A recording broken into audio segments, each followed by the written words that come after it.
degradation and suffering because they're sinful activities. But when Krishna does them, oh, then they're wonderful. Then they're very nice. That's the difference. When anything that Krishna does, you know, like as Lord Nrsimhadev, he appears and he rips apart Hiranyakashipu, you know, I mean literally just tears him apart, you know, and takes his intestines and garlands himself with them. Like, wow, I mean, that's out there, you know? That's like really, really mean, it seems, right? But actually, it's glorious because it's done by Krishna in his Nrsimha expansion. So, Krishna, when he does something, it's wonderful. It's glorious. It's magnificent. You know, when we do the same thing, it's degraded, you know, it's torture. It's like, it's horrible. You know, try to understand. Whatever Krishna does, that's dharma.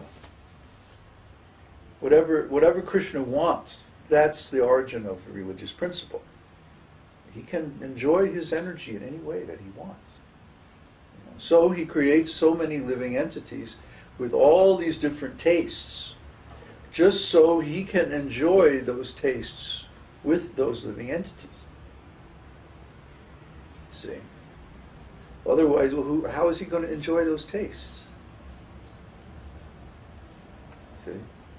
He wants to enjoy a relationship that has that flavor, that has that rasa, that has that mood, or that particular style or flavor. And the science of rasa is very, very complicated. So the variations that are possible are innumerable. Unlimited. Yeah, it's just like music. You have 12 notes, but with those 12 notes you can compose unlimited different pieces. And to say that, you know, one kind of music is one style, you know, given that you are working with the same musical materials, the same vibrations, the same swaras, to say that one kind of music is better absolutely than another is not possible. You can say that different styles of music appeal to different types of people, but you can't say that any one style is absolutely better than another. See, you listen to the kirtans that come from Bengal, they're very different from the kirtans from Maharashtra or Gujarat or South India, you know, Dravidian music and like that. They're all different, but they're all engaged in glorifying the holy name of the Lord.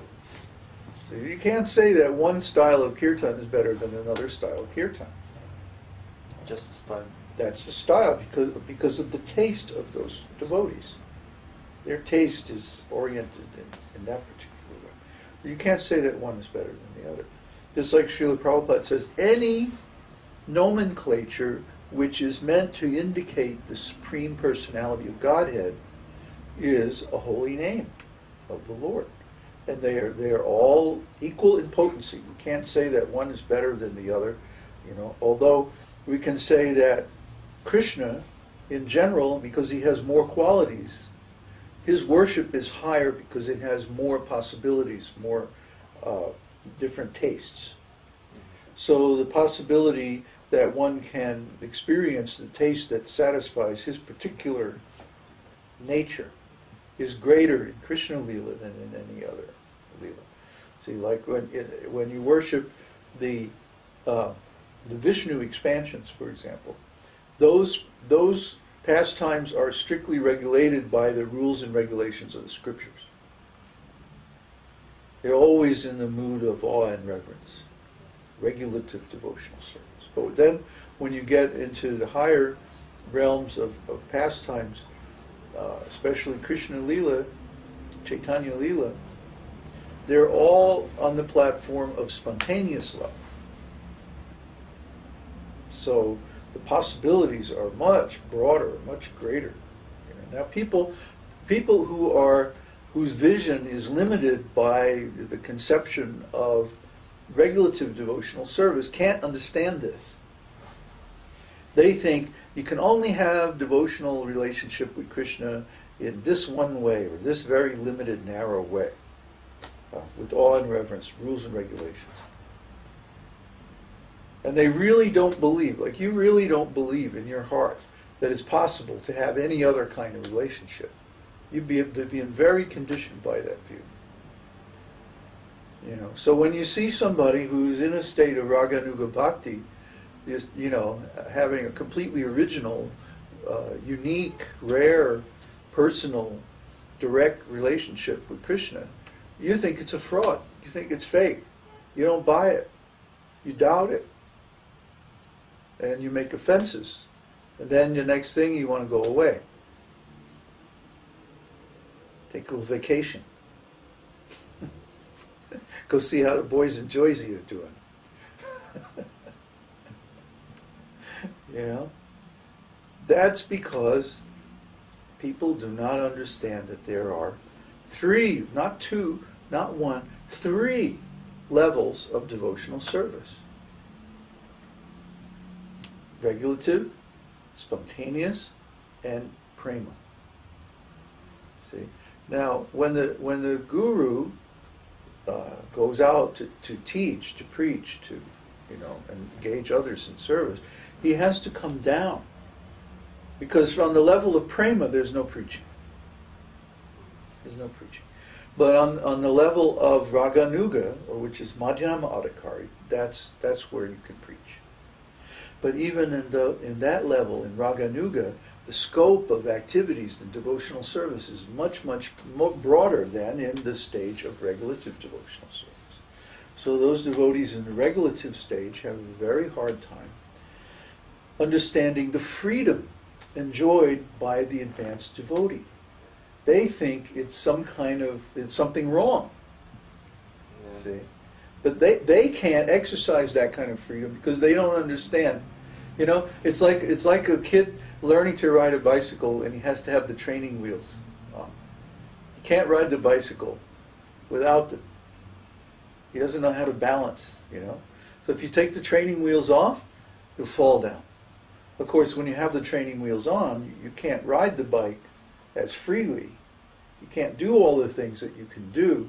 See how that's right there. That's like, yeah, that knot is really. You can't do all the things that you can do in a normal bike, You know, turn and bank and do all that stuff. But at least you don't fall. So when you're following the path of regulative devotional service, yeah, there's so many rules, there's so many restrictions, there are times for everything, and so on like that. But that's like riding with the training wheels on. You can't get all of the different functions that the bike is capable of, but at least you don't fall down, see? So if somebody in that lower stage tries to act with the freedom of someone in the higher stage, they fall down. Or if they criticize the devotee in the higher stage because of exercising his natural freedom of devotional service, they cause offense and they fall down. So that's why we have the screening process, to screen people. Yes, it has to be there. Because as far as the personal association of the realized soul, it's very, very dangerous. If you accept that association and you're not qualified and you make an offense, you can lose your taste for devotional service completely. And we saw that happen to so many of our godbrothers. They made offense to Śrīla Prabhupada. And the next thing you know, hey, where's so-and-so? Oh, I don't know. You seen it? I haven't seen him in a couple of days. Where did he go? You know? And the next thing you find out, he's like, you know, back home, you know, got married or something like that. just like that. Just like that. Yeah, just one day, you know. But it actually happens gradually. It happens over a long period of time. Gradually. They make the offense, and then Krishna takes away the taste gradually, gradually, gradually. And then one day it's just like, oh, what am I doing here? So we have to be very cautious about that. If we're going to associate closely with a self-realized soul, we have to realize our stage and his stage, and the different levels and possibilities, you know, and not overstep the boundaries of the stage that we are at. Yeah, sometimes it happens that I do 2 steps forward and then 1 step backwards. And it's like, oh boy, it doesn't feel very well. Very nice. Yeah, well, that means you're trying to go too fast. So, devotional service is self-regulating that way. It's like if you try to go too fast, then it will automatically pull you back to where you belong. You know, Krishna is in charge of this process of devotional service. He regulates everything, and he makes it so that you can't go beyond your actual level of competence. You know, well, it's like anything. It's like, take music, for example, another